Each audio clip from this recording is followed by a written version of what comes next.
بسم الله الرحمن الرحیم. خاتمه در فواید متفرقه که دانستن آن واجب است و آن سی فصل است. اسرت د کتاب په اخر کې د خاتمه بیان کړي او صاحب د نحمیر فرمایي چې بدی کې متفرقه فواید دي او پیژندلې زده کولې ضروری دي. په دې خاتمه کې درې فصل دي. اول فصل کې توابع او بیان دي، به دویم فصل کې د منصرف غیر منصرف بیان دي، غیر منصرف، او به په دریم فصل کې براتبه حروف غیر عامله بیانې. په یو کنه خبره ما لګو ته وګورئ. خاتمه در فواید متفرقه د فواید متفرقه وکي دا کدانستنی آن چې په جندل داغي واجب است ضروری دي وان سی فصل است او د دې لپاره او دا په درې فصل مشتمل ده. په دې کې درې فصل دي. فصل اول در توابع. تاسو لږ برو ګورئ مولوی صاحب په دې فصل اول کې راته د توابع او بیان کوي او تفصیل لچ ورزو د صفات بیان شروع کوو تر هغه پورې زموږ مصنف وړې وړې خبرې کړې دي. څلور یو د تابع تعریف کړي، تابع چاته ویل کیږي، او دویم یو اصطلاحي بیان کړی دا، او دریم نمبر د توابع حکم بیان کړی دی، او څلورم نمبر اجمالی بیان کړي توابع ټول څو دي. اول نمبر تعریف توابع تابع جمع ده او دا تابع ته ویل کیږي لغت کې. نو اصطلاحي تعریف دا لفظ ته ویل کیږي. یو کتاب ولا چې کوم طرز باندې لیکلې چې دویم به واقع شوی د لفظ سابق نه دوا او مربوي په اعراب د لفظ سابق باندې درې. دا لفظ ته ویل کیږي چې دویم به واقع شوی لفظ سابق نه، یعنی دویم به واقع شوی لنډه ده، اول نشي راتلی. دوا او دریم نمبر د چا چې تابع دی کم چې سابق لفظ دی داغي په اعراب باندې به معرب وي، هغه مرفوع دا به مرفوع وي، هغه منصوب دا منصوب، کا مجرور دا به مجرور وي. بلکې د سی ویل پکار دي هغه فاعل دا به فاعلی، هغه مفعول به دا به مفعول به،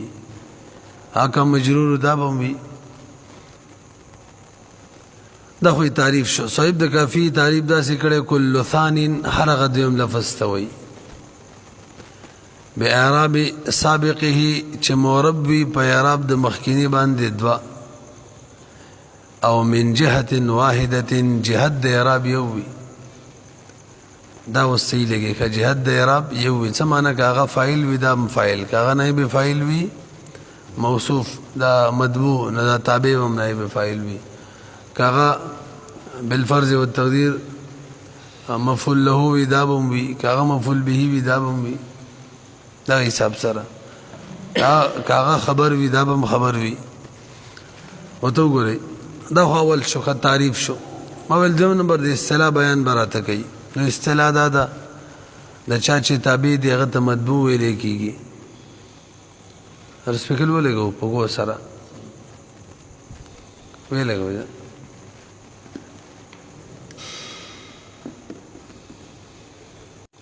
صحیح ده. دویم موږ ول د اصطلاح بیان وکړو. نو د تابع ته تابع ویل کیږي او د چا چې دا تابع دی هغه ته مطبوع ویل کیږي. دا اصطلاح شوله. او دریم نمبر حکم د توابع هغه دا کوم چې تعریف کې وشوله همیشه د بار په اعراب کې د خپل مطبوع سره موافق وي. همیشه د بار په اعراب کې د خپل مطبوع سره موافق وي. درې څلورم نمبر ما ویل اجمالی بیان به کینو 15 توابع دي. هغه کې اول نمبر صفت دے، دویم نمبر تاکید دے، دریم نمبر بدل لے، څلورم نمبر عطف بیان دی او پنځم نمبر به معطوف دی. ورته وګورئ ښه به وي مکانه وخت شوی ته پر به سماول تفصیل تر رسیدلو پورې به د څلورو خبرو وړو خبرو بیان کو. اول نمبر تعریف. نو تعریف کی درې اجزا شو. هر هغه دویم لفظ ته ویل کېږي یو چې معرب وي په اعراب د سابق یعنی اول باندې دوا او جهت د اعراب د دواړو یو وي درې. او دویم نمبر اصطلاح بیان د تابع ته تابع ویل کېږي او د چا چې تابع دی هغه ته مطبوع ویل کېږي. او دریم نمبر حکم تابع به په معرب وي په اعراب د مطبوع باندې، مطبوع والا اعراب به تابع ته ملاویږي. او څلورم نمبر تابع به په پنځو اشیاو کې د خپل مطبوع په تابع چې دی موږ اصلي ته سوچ شو تابع چې دی دا په پنځه قسمه معنی دی. ورته وګورئ فصل اول در توابع. فصل اول په توابعو کې دی بدن پوه شه که تابع چې دی لفظی است هغه لفظ ته ویل کېږي. که دومی از لفظ سابق باشد چې دا به دویم وي د اول لفظ نه به اعراب سابق په اعراب د سابقه باندې یعنی معرب به وي د مخکینی د مطبوع په اعراب باندې. از یک جهت د اعراب هم یو وي لکه دلته هم ذکر دی جهت د اعراب هم څه وي یو وي. فاعل مطبوع دا به هم فاعل وي، مفعول به دا به مفعول به، خبر دا به هم خبر وي. بیان د اصطلاح و لفظ سابق را مطبوع بیان. لفظ سابق ته مطبوع ویل کېږي او دا تابع دی. حکمی و حکم تابعان است. حکم د تابع دا دی که همیشه در اعراب موافق مطبوع باشد چې همیشه د باره به په اعراب کې موافق د خپل مطبوع وي. و تابع پنج نوست او تابع دا په پنځه قسمه معنی دی. اول صفت چې اوس تفصیل شروع کړي نو تعریف د صفت راته کوي یو او به دوا اقسام د صفت بیانې دوا او دریم نمبر د هر یو قسم د پاره کم شرایط دي دغه بیان کوي درې او څلورم نمبر راته قواعد بیانې دلته یو قاعده ذکر ده. نو تعریف به کو د صفت تقسیم به کو دوا اقسام وتا او دریم نمبر د هر یو قسم د پاره کم شرایط دي دغه بیان وکاو او څلورم نمبر قاعده بیان شوی. دا معنی پوه شو خلاصه معنی. تعریف د صفت سره او تابع است که دلالت کند بر معنی قدر مطبوع باشد یا بر معنی قدر متعلق مطبوع باشد. تعریف دار صفت هغه تابع ته ویل کېږي یو جز چې دلالت کوي په یو معنی باندې کوم چې په مطبوع کې پرته وي دو جزا یا کوم چې د مطبوع په متعلق کې پرته وي درې جزا درې اجزا شو پکې. داغه صفت ته داغه تابع ته ویل کېږي یو جز چې کوم معنی مطبوع کې پرته د پاغي دلالت کوي دوا یا چې کوم د مطبوع په متعلق کې پرته د پاغي دلالت کوي درې. دا سنتیا د پر ځای یو دوا درې لازم نه ده. روان تعریف دا شو چې هغه تابع ته ویل کېږي چې د مطبوع په معنی باندې یا د مطبوع د متعلق په معنی باندې دلالت کوي. تاسو پوه شئ. او ته وګورئ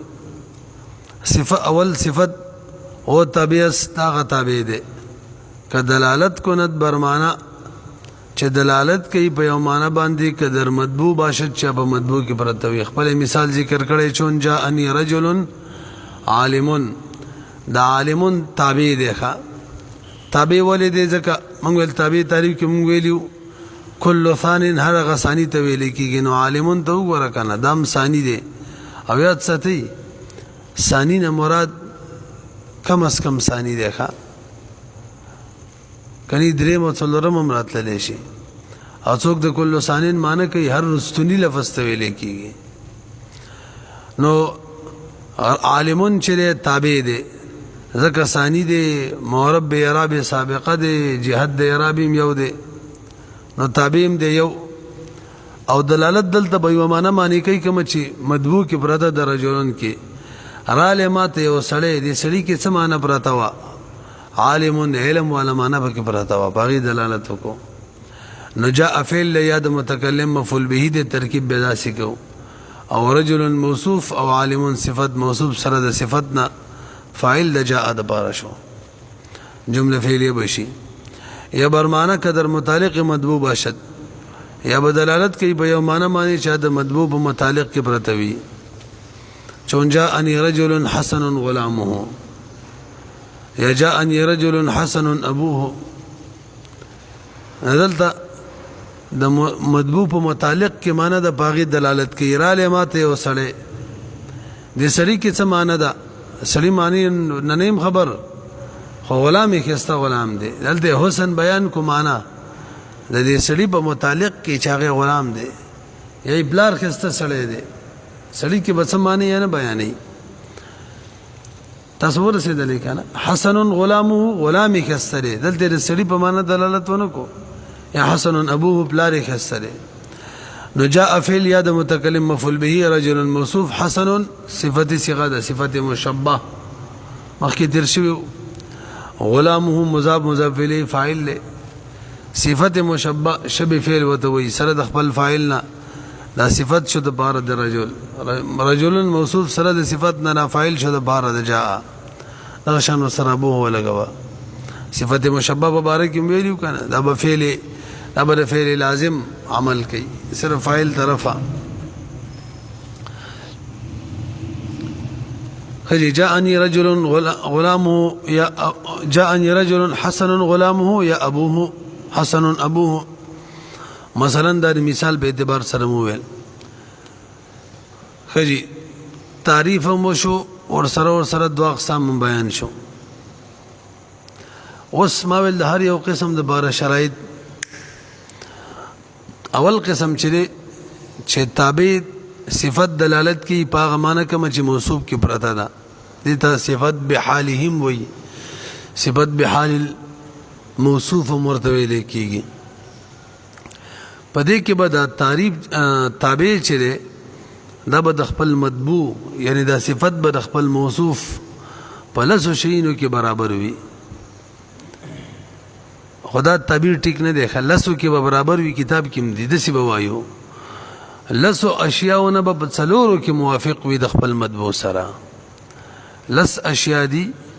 پاره کې به داغې نه به څلورو کې دا تابع چې دا صفت چې د خپل موصوف سره موافق وي الس اشیاء کم دي تذکیر تانیث دوا تعریف تنکیر څلور شو او رفع نصب جر وشو او افراد تثنیه جمع لشو تذکیر و تانیث تعریف و تنکیر افراد تثنیه جمع او رفع نصب او جر نو اصل کې بدات صفت د خپل موصوف سره موافق وي د دې لاسونه بڅلورو کې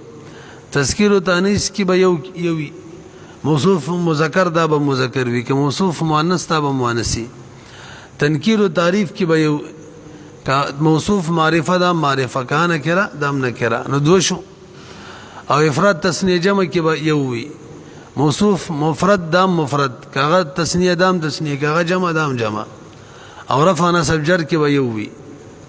کاغه مرفوع دام مرفوع کا منصوب دام منصوب کا مجرور دام مجرور بهرحال تذکیر و تانیث کې یو تعریف و تنکیر کې یو افراد تثنیه جمع کې یو رفع نصب جر کې یو نو څلور شونه کې ور سره موافق وي پوه شولې بي او بعد شول دویم قسم نو هغه به د پنځو اشیاءونه په دوو کې موافقت لري وګورئ وته قسم اول درد چیز موافق مطبوع باشد قسم اول چیرې د بولس اشیاء کې به موافق د خپل مطبوع وي صفت به تابع به د خپل مطبوع موافق وي در تعریف و تنکیر دو دا شو خودی کې به یو موجوديږي و تذکیر و تانیث په تذکیر او تانیث دو دا شو څلور شو دي کې هم یو موجوديږي و افراد و تثنیه و جمع نور قسم وکړه افراد څه معنی شو تثنیه څه معنی جمع یو بدی کې موجودېږي، ورفع و نصب وجر یو بدی کې موجودېږي. مثال بیانی چون عندي رجل عالم، عندي مضاف مضاف الیه د خبر مقدم شو، رجل موصوف عالم صفت، دلته صفت بحاله دیکھا عالمون په یو معنی دلالت کی چې رجل کې پرته موصوف کی. نو دو تذکیر و تانیث کی تنکیر و تعریف تنکیر کی دواړه نکری دي یو موجود شو، تذکیر و تانیث کی دواړه مذکر دي یو موجود شو، افراد تثنیه جمع کی دواړه مفرد دي، او رفع نصب جر کی دواړه مرفوع دي ځکه مبتدا ده. برحال عالمون چې صفت دا په تنکیر کې د رجل تابع شو، تذکیر کې د رجل تابع شو، افراد کې تابع شو او رفع کې تابع شو، څلور شینو کې.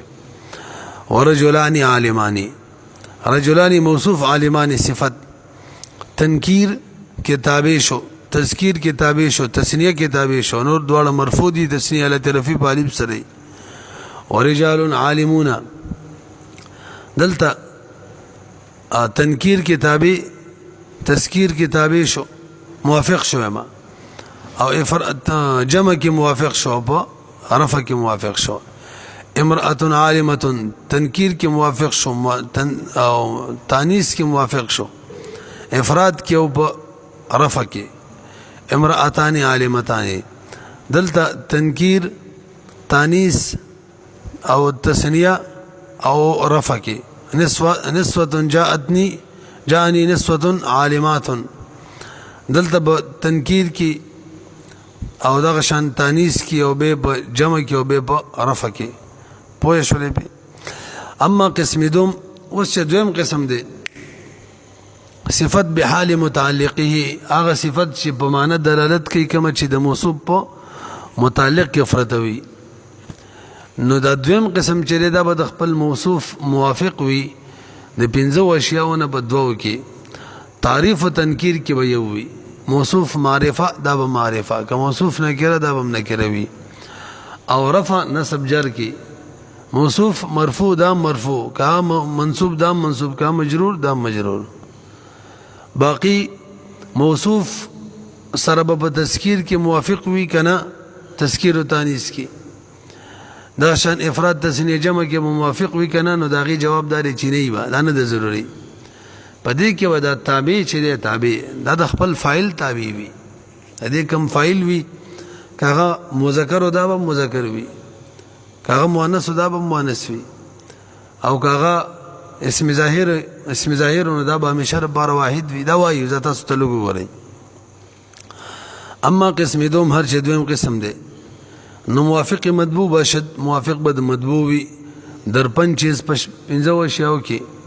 پنځونه په دوو کې تعریف و تنکیر کې او ورفع و نصب وجر دې درې وړ کې به وي. او بقایو کې به څه حساب وي. صاحب د کافی فرمایي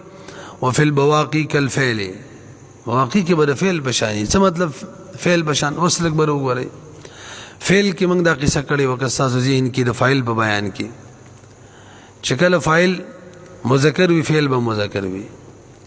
به ویلو کړ چې فاعل مؤنث حقيقي وي یاد مو کنه، او فعل او د فاعل ترمنځ فاصله نه راغلي،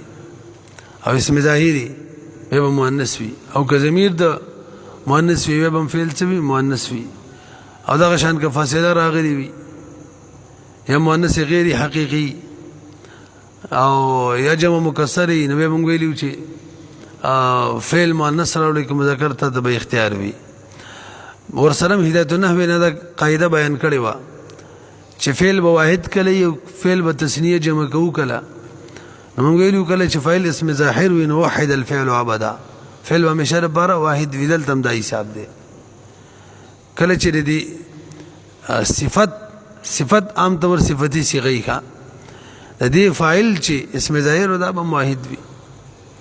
او کنه فاعل ضمیر نو بس به واحد للواحد وسني للمثنى والجمع للجمع. دا قاعده به وي. لکه مثال جاني رجل عالم ابوه، جاء فعل یا متکلم مفعول به، رجل موصوف، عالم صفتی صيغه ده، اسم فاعل صيغه ده کنه. ابوه مضاف مضاف الیه فاعل شو د عالمون د پاره اسم فاعل سره د خپل فاعل نشبه جمله دا وس صفت شو د بار د رجل موصوف سره صفت دا فاعل شو د بار د جاء دلته تاسو ګورئ عالمون نکره د ابوه جمله په حکم د نکری کی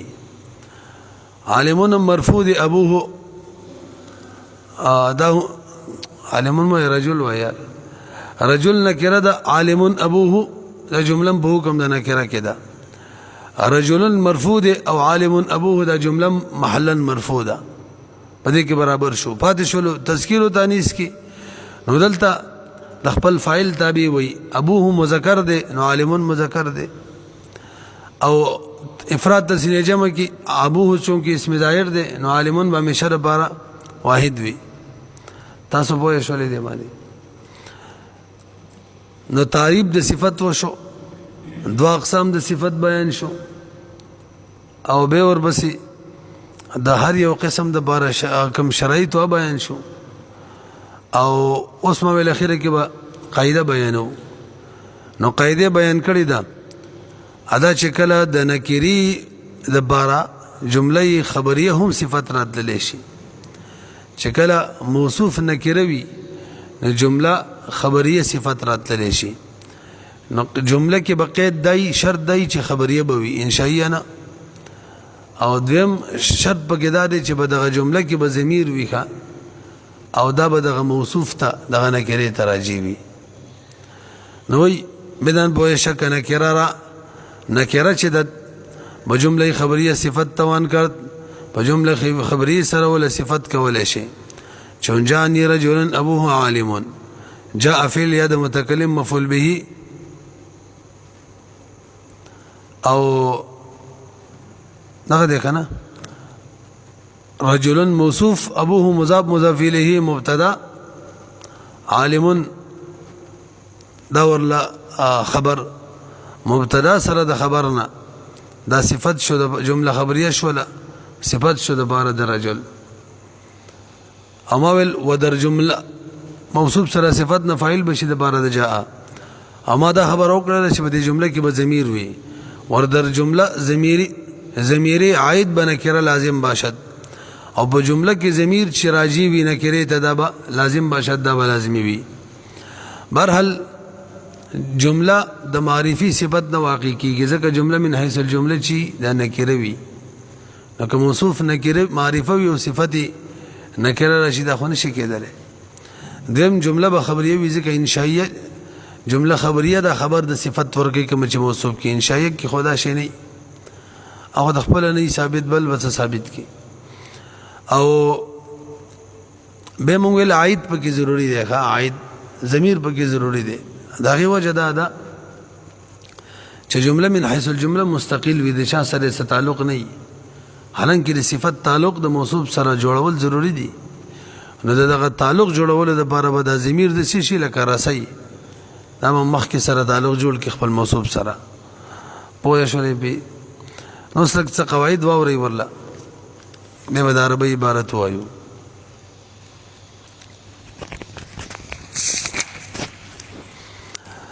یو فائدہ دا چې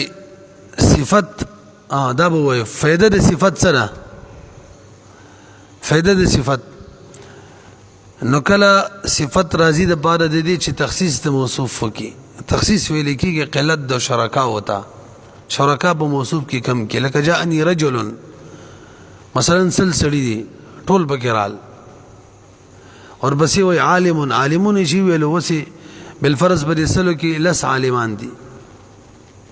نو ته واپس بار کړ دي ته ویل کېږي قلت د شرکا او شرکا یې کم کړه کنه سړی را لې لکه سو نه عالمون عالم یادو بقیا پرېدا نو کله د صفت فائدہ دای چې هغه تخصیص راولي او کله توضیح راولي وضاحت صفت چې د موصوف وضاحت کوي او کله صفت صرف د ثنا د بار راضي بسم الله الرحمن کله صرف د زم د بار راضي دریشو او من الشیطان الرجیم کله تاکید د بار راضي لکه نفحه واحده توضیح د بار می مثال ونه ویلو چې کله دواړه معرفي وي دواړه څه وي معرفي خجي او ما ویل کله تاکید د بار راځي لکه نفحه واحده دلته واحده د صحیح ده پرې ده دا تاکید د نفحه کوي ښه نفخه نفخه ځکه وحدت په نفخه کې خپل د تا د وجه نه معلومېدلو یو دویمه مسله دا ده دویمه قاعده صفت د باردانه د ضروري چې دا د اسم مشتق وي عام طور مثالونه د اسم مشتق راځي کې خیلمو دا غیر اسم مشتقیم رد شي جامد لکه جاءني رجل تميمي جاءني رجل ذو مال وغيره حجي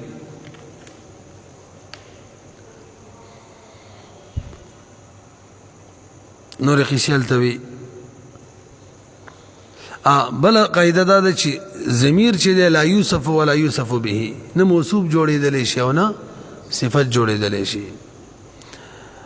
او بل قاعده دا ده د موصوف چې دا به تعریف کې یا اخص وي د صفت نه یا به مساوي وي څه معنا تعریف موصوف او صفت به په معرفتوب کې او شان وي او یا به د موصوف معرفتوب کې د صفت نه قوي وي ځکه دا خو اصل دی دا نشي کېدلی چې دا صفت د معرفتوب کې د قوي شي د موصوف نه لہذا کله چې موصوف معرب باللام صفت به هم معرب باللام راځي او یا به معرب باللام ته مضاف الی صفت به راځي او ضربه عبارت به وایي همدغه قاعده وینو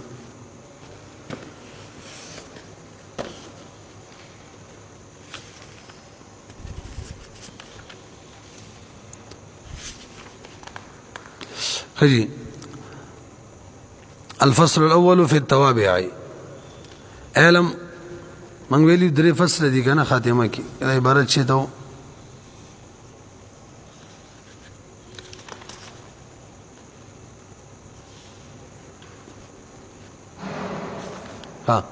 فصل اول بتوابع کې د علم پوه شه اول تعریف د تابع ان التابع تابع چې هو كل لفظ انسان دار غدویم لفظ دی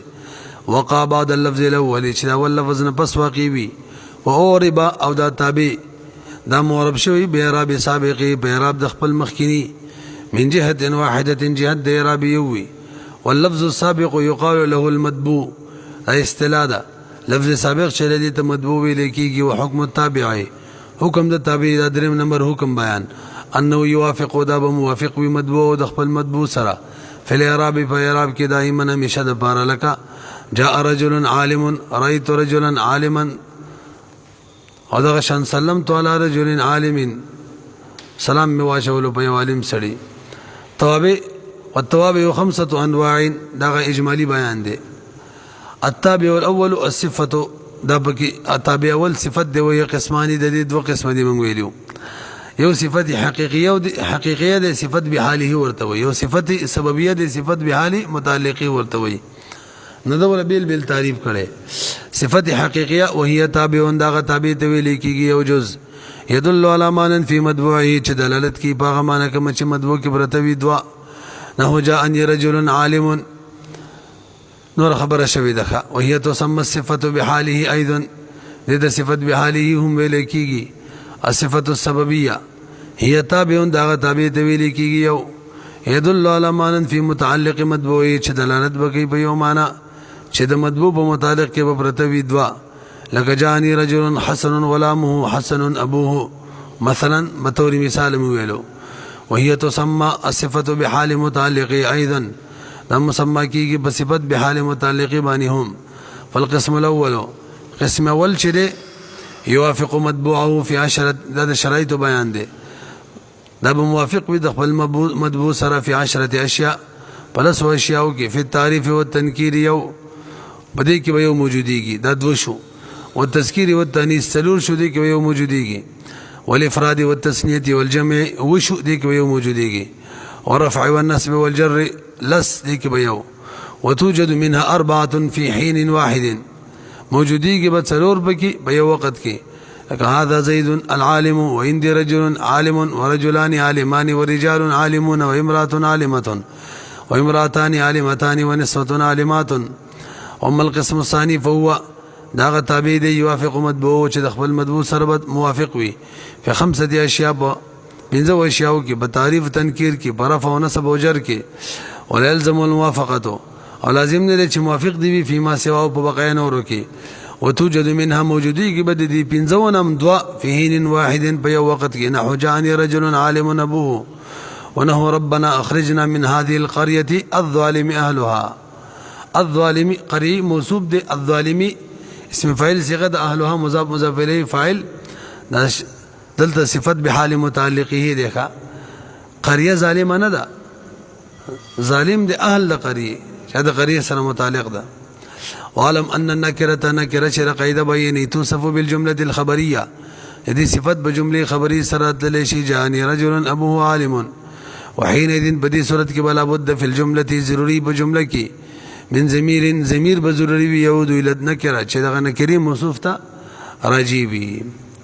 خدای دغه ور سره هوای اجرا بد دی ول لفظ وکړو دي مثال کې ربنا اخرجنا من هذه القريه الظالم الف لام نه اله بیانو نو دا لفظ دې کما يتلفظ به الانسان مستعملم دي او به ودو قسم دي مفرد مرکب دا مفرد دي تنها ک دلالت کند بر یک معنا به مفرد بدر قسم دي اسم فعل حرف دا به اسم دي ذکر الف لام پر راغله دي او تعریف پیدا دي هغه کلمې ته ویل کیږي او مستقله معنا دلالت کوي دوا زمانه ته بنوي محتاج دري مورب مبني کې دا مورب دي ځکه اسم متمکن دی ترکیب کې واقع دی د عامل سره اسم غیر متمکن اقسامو کې نشته ځکه متمکن دی معرفه او نکره کې معرفه د الف لام پر راغلي دي معرفي تعریف چې په شی معین دلالت کوي دا غي به واقسم دي دا په کې معرب باللام ولا قسم دی او به په مذکر مؤنث کې الظالم مذکر دی علامه د تانیث پکې نشته مفرد تسنیه جمع کې مفرد دی په یو دلالت کوي د جمع بیان ختم شو به د اسم متمکن شپاړو اقسامو کې دا ول قسم دی مفرد منصرف صحیح حالت رفی بضمی نسبی په فتحه لدی جری کسره سره دای حالت جری دی ښا ذکر د دې موصوف چې د کنه القريتي مجرور دی د مين حرف جر د وجنا نو دا مجرور شو من هذه القريه